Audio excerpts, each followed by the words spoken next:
Hey gang! Using the promo code MTGMudsta, all caps, will get you 10% off any order over $10 at Flipside Gaming. It'll also get you 10% off any orders of singles at Multizone. And it'll get you 10% off most products at Original Magic Art, with the exceptions of some paintings. If these fine sites don't have what you're looking for, you can also consider using my affiliate link when ordering from TCG Player. And if you'd like to join the Generic Goblin Gang to support this channel, there's a link to my Patreon in the description below. Hey gang, looking to get your hands on a free box of Tharus Beyond Death? Well, look no further. Flipside Gaming will be giving one away between December 12th and January 27th. You can enter by using my promo code MTGMudsta on an order of $10 or more, or by sending a self-addressed, stamped envelope or postcard to them. It's one entry per person, and for more information, follow the link below. Hey gang, and welcome back. Today's game finds us at Gamebreakers once more. I'm playing my Erebos deck, keeping a Magus the Coffers, 2 Swamps, Cabal Coffers, Terrain Generator, Lake of the Dead, and a Sangromancer.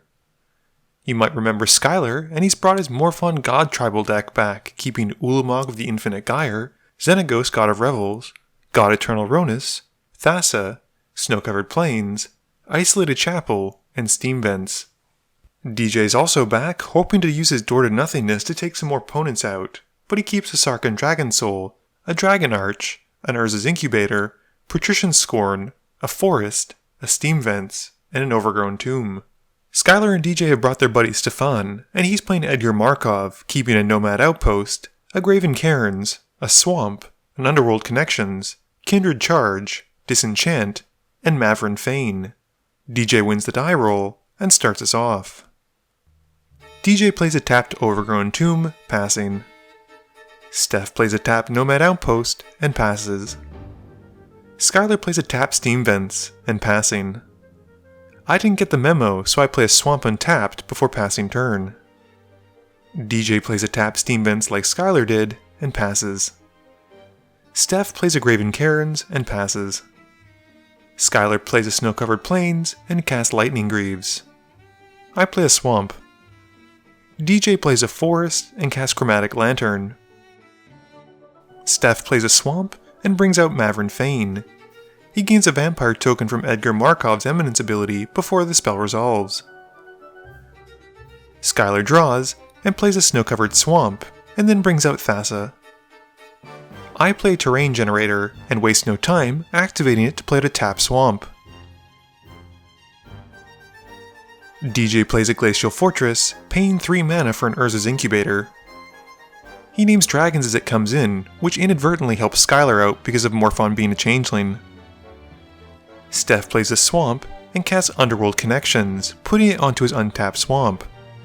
He then taps it, losing 1 to draw a card. He then heads to combat, swinging Mavrin at me, and he gains a white Vampire token with lifelink. Skylar scries and draws the card, playing out an Isolated Chapel before passing turn. I play a Swamp, and cast Magus the Coffers. DJ plays out a Haven of the Spirit Dragon before playing a Dragon Arch. Steph plays a tapped Boros Guildgate, paying 3 mana for Vampire Nighthawk. He gains a Vampire token from Edgar Markov as he casts it, and then heads to combat. He swings his Mavrin Fane and the 2 earlier made tokens at DJ, dealing 4 damage and gaining another token from Mavrin Fane.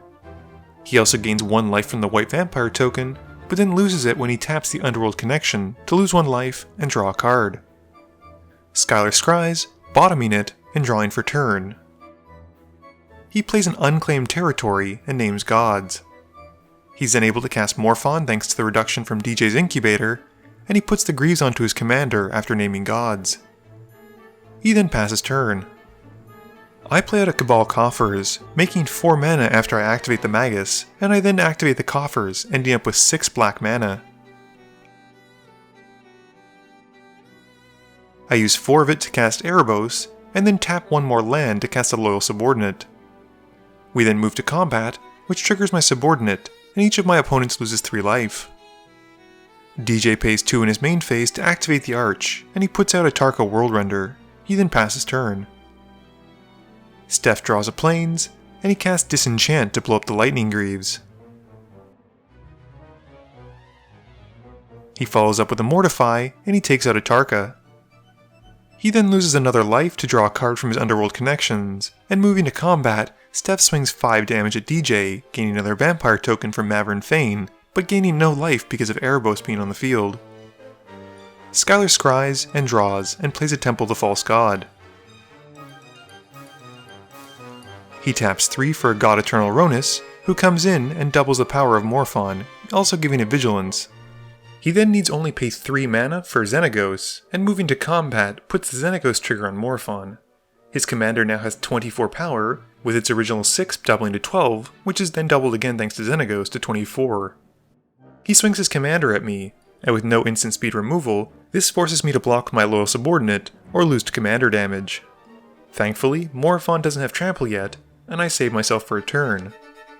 He passes, and at the end of turn, I activate Erebos, losing 2 life to draw a card. In my main phase, I cast Night's Whisper, drawing 2 cards and losing 2 life. I then play out Aethervuck's Reservoir, passing to DJ. DJ plays out Hollowed Fountain, taking 2 to have it come in untapped, and uses all of his mana for Nicol Bolas God Pharaoh. He upticks the Walker, exiling the top card from Skylar's library, which has him reveal a Heliod. DJ is also able to cast it for free, doing so and passing. Steph casts Fell the Mighty in his main phase, targeting Mavern Fane. A decent amount of creatures get destroyed, with Skylar putting God Eternal Ronus third from the top of his library.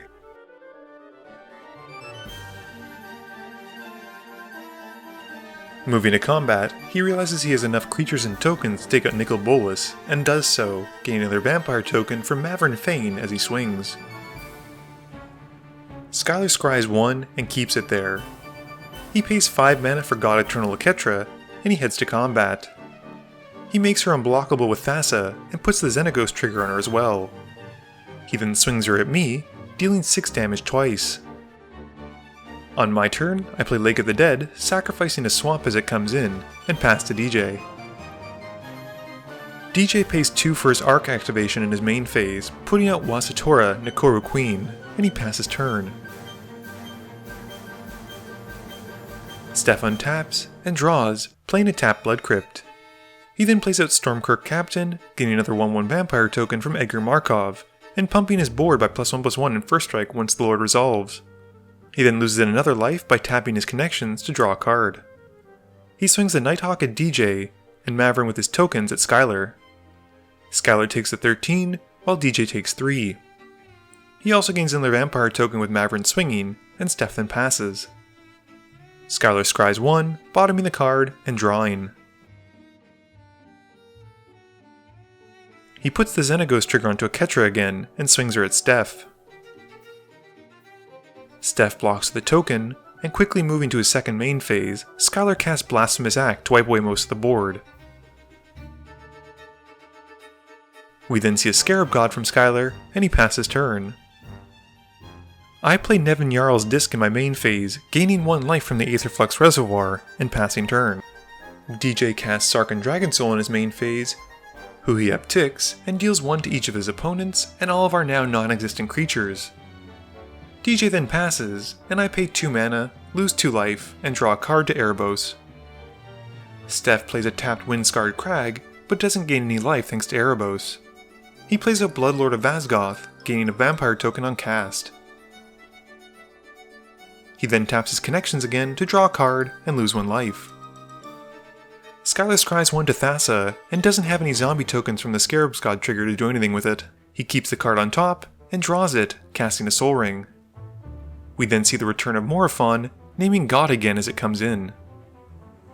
Heading to combat, he puts the Xenagos trigger on Morophon, and swings his commander and Scarab God at me for 18. I draw for turn, and still haven't hit a land in a few turns. I cast Trading Post, gaining a life, and with the artifact on the stack, I activate the disc to wipe away the board. Trading Post then comes in, and I activate it immediately, discarding a card to gain some much needed life. At the end of my turn, Skylar brings back his Scarab God to hand. DJ draws, and casts Prismatic Omens to replace his Chromatic Lantern. He then downticks Sarkhan and deals 4 damage to my beautiful face. Steph draws and plays a Plains.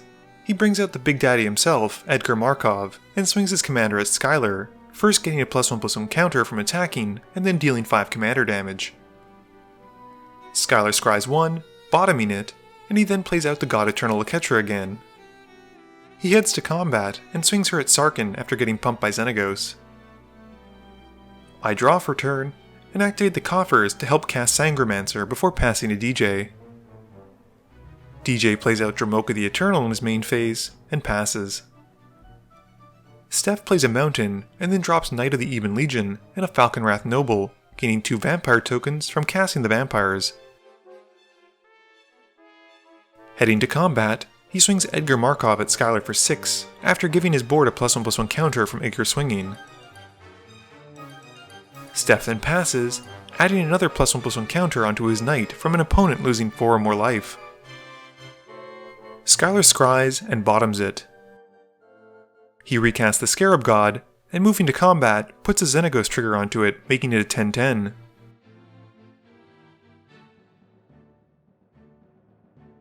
He then hits DJ for 10 and passes turn. I draw and cast Liliana of the Dark Realms. I uptick her to find a swamp, which I play, and I pass to DJ.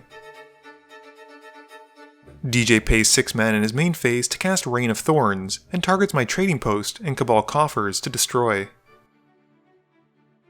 He then swings Dromoka at me, bolstering his dragon with 2 +1/+1 counters, and I block the dragon with my Sangromancer. With my Sangromancer dying, Steph uses the Falconwrath Noble trigger and drains DJ for 1, but doesn't gain any life because of Erebos. Steph draws for turn and plays out Sorin Solemn Visitor. He upticks his Planeswalker to give his board +1/+0 and lifelink until end of turn.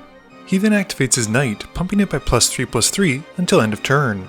He swings 1 token at me and the rest at Skylar, pumping his board with another +1/+1 counter. Skylar then moves to block Edgar Markov, but still takes 11 from the unblocked creatures. With Laketra then dying to Edgar Markov, Steph uses the chance to drain Skylar for his remaining point of life with a Noble trigger. It's all up to DJ now to find a board wipe as he draws for turn. He doesn't though, and he plays out a Bloodchief Ascension and a Whip of Erebos, as Steph remembers to add a counter to his Knight for having dealt way more than 4 damage to an opponent last turn. DJ then swings Dromoka at Steph, bolstering the dragon by 2 more counters, but it's not meant to be, as a go for the throat from Steph deals with it. Unfortunately, this means that there's nothing to stop Steph from swinging into him next turn, and DJ concedes to Steph. Game review time. So I think there was some interesting threat assessment in this game, and I think there are at least a few combat steps that probably should have been more directed at Steph than myself. We seem to also go through a lot of board wipes in this game, but it just goes to show that you really can't keep Edgar Markov down when he's got a very low-costed creature base. On the flip side, despite Morophon being so expensive, and most of the gods being relatively expensive, it seemed like the only deciding factor as to how many Skylar could play out in a turn was how many he had in his hand. He was paying like 2 or 3 mana per god, which was fantastic, and the turn that he was able to get God Eternal Ronus and then Xenagos out and make Morophon have 24 power is certainly one of the highlights of the game for me. I also think that DJ might have been better suited using his Dragon Arch at the end of my turn as opposed to during his main phase. This way he could have been able to sneak a dragon in and attack with it on his turn, and regardless of whether or not it would have eaten a removal, at least he would have gotten that. Please be sure to tune in every Monday and Thursday at 11 AM Eastern Standard Time for a guaranteed new video. You can also follow me on Twitter at MTGMudsta. You can find me on Facebook at facebook.com/MTGMudsta. And lastly, you can check me out when I stream at twitch.tv/MTGMudsta. This video is brought to you in support by my patrons. If you're looking for a way to help out the channel, please be sure to visit the link below. Thank you all for watching this video, and don't forget, friends are just opponents you haven't eliminated yet.